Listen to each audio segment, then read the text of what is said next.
Hi there, today I wanted to talk about an epic collection. This is the Marvel epic collection of Conan Chronicles, Shadows over Kush. Now this is a collection of the old Dark Horse Conan stories before Marvel got the license back. It's volume 7, but if you know the epic collections, they never necessarily release them in order. It carries on from the Kurt Busiek run that I've got the omnibus of just behind me, that I've also reviewed on this channel, and there are a series of other epic collections that complete the storyline. I've got those and I intend to review them on here. I think the only one I haven't got is the Battle of Shamla Pass. I bought that digitally because I couldn't get it in print. But anyway, I digress. This collects stories from 2014 to 2015. It's very well put together, trade style epic collection, and it's a great way to read these stories. It only costs around £20 to buy. You just got to do a little bit of searching on the internet to make sure you get the best price. And I really like these stories, more so than the superhero stories. If you follow the channel, you'll know that I like my Red Sonjas and things like that, and sort of crime stories, and this fits into a sword and sorcery side of things. I just get a little bit bored with mainstream superheroes sometimes. I like the offbeat ones, but not the mainstream so much. Anyway, this is a collection of how many? About 4 tales from the Conan Chronicles. It's written by Fred Van Lente, with nice art from Brian Ching, Eduardo Francisco, and I'll read this to make sure I say it right, Guy Villanova. Let's have a look at the book. You can see the style of it for yourself and see why I like this so much. I just got my markers in there for some key points I want to show, but yeah, nice illustration on the front.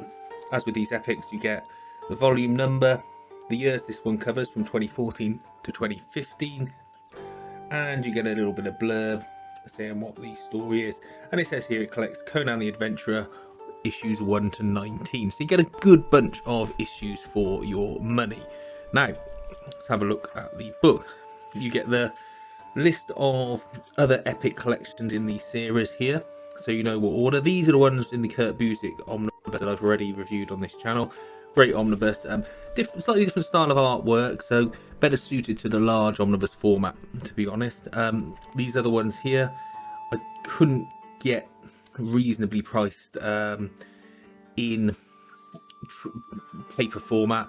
I've had to get those digitally, but that's fine.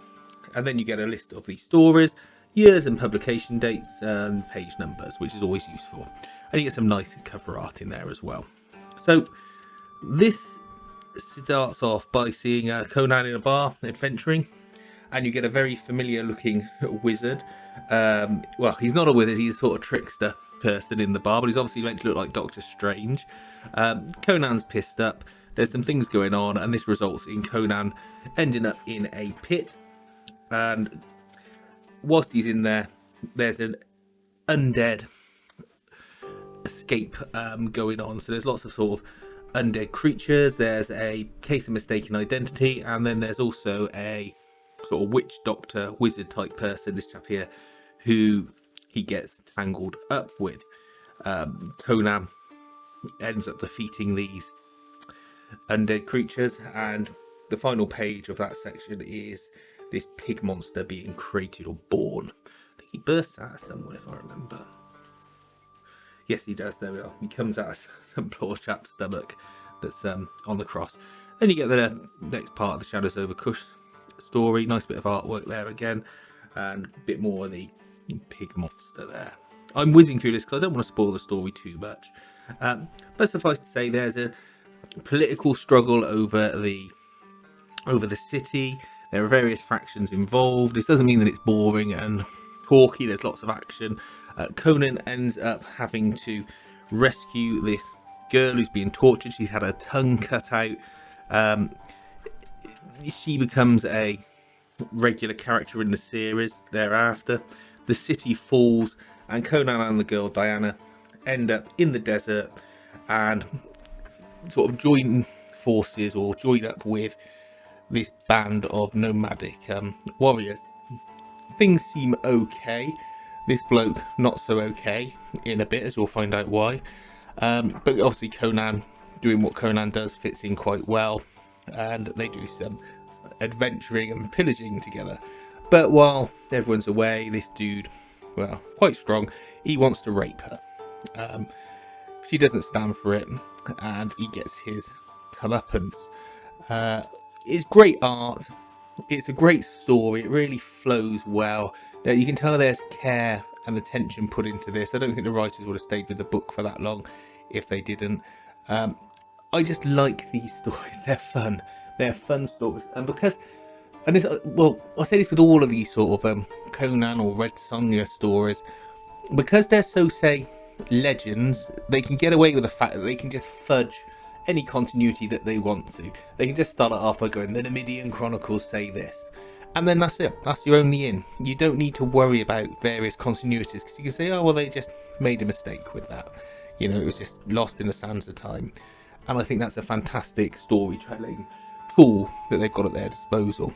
Right then, after some other adventures, they end up wandering in the desert again, and they're at a city, big walled city. No one seems to be about other than the odd maniac that runs at them. Tables are laid, food is ready. People seem to be in this dreamlike stupor that they do bump into. And it turns out that there's a history and a reason for that. It's explained through the book. This woman shags everyone. You'll have to read the book to find out the who, what, whys and wherefores of that, but she wants to have a piece of Conan as well. She doesn't like the girl that's there. And bad things are happening in this city. It's got a real creepy feel to it. It's a real enjoyable story again, and you rattle through it quite easily. Then, after having dealt with that adventure, they're on to another one where there is a encounter with another travelling band of people that results in them meeting at an oasis, and it's maintained by some religious people, and you end up with a, I would say, got a Quentin Tarantino-esque situation where Janissa, the Widowmaker from previous issues that we've talked about in the Boozy run, turns back up with her band of female warriors. So don't anyone say that there was no girl power in these books before recent times. There was, and it was Janissa. There's various banter and double crossings and triple crossings in that bit. Again, we'll skip past that so we don't ruin it. But you end up with, again, Conan riding off into the distance, as he does, onto a new adventure. And I don't think that's a spoiler to say that that happens in a Conan book. You get some fantastic little sketches at the end. Your Stephen Strange one there. But that's it. Then it just ends, and it just tells you where the next adventure is in the next epic collection. Okay, so that's the book. Say, a great collection, a real good, quick, fun read. Rip through the 500 odd pages in this book really quickly, and it made me want to immediately buy the other copies that I got a hand on in order to put them in my collection. I'm sure the way Marvel are releasing omnibuses at the moment, that for Conan in particular, that they will likely put these in an omnibus as well, but at present they haven't made any announcements, so I want to read these now and have them in my collection in case these go out of print and then they just decide not to, or they lose a license or something like that.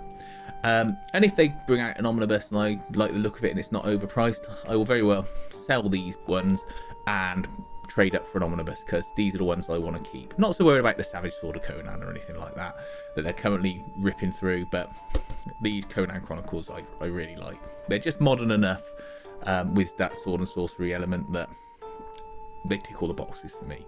Let me know what you think about this. Was this a book you knew about? Was this something you were sleeping on? Do you really dislike these versions of the stories? Let me know. Please feel free to like and subscribe, and thanks for watching.